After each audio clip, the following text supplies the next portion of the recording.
43 anyos na Cagayano nag-uwi ng medalya sa katatapos na 8th Asian Taekwondo Pomse Championship sa Vietnam. Ating kilalanin sa report.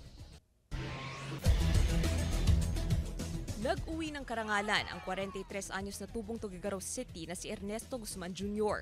na silver medalist sa 8th Asian Taekwondo Pomse Championship sa Vietnam.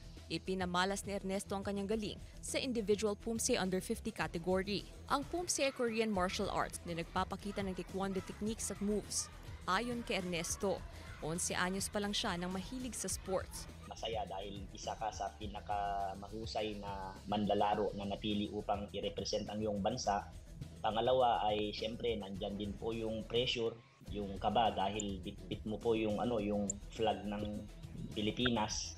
Pero sa tuwing nananalo naman po at nakakapagbigay ng karangalan, lahat ng mga hirap na napagdadaanan sa ensayo ay nawawala. At saka lahat ng kaba ay yun po, napapalitan ng saya dahil na nakakapagbigay po tayo ng karangalan hindi lang sa ating sarili kundi sa ating pong inang bansa po.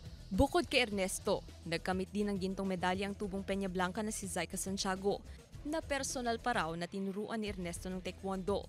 Sa ngayon, abala rin si Ernesto sa pagtuturo ng mga batang atleta na interesado sa laro. Kailangan nilang disiplinahin yung sarili nila, kailangan marunong silang makinig sa mga coaches nila, at saka kailangan din nilang magtiis at magtiyaga dahil hindi madali ang tawag dito, yung hindi po madali ang mag-acquire ng mga good skills. Pinaghahandaan din ng pambato ng Cagayan ang World Taekwondo Pomse Championship na gaganapin sa Nobyembre sa Hong Kong. Gab De Luna, One North Central Luzon.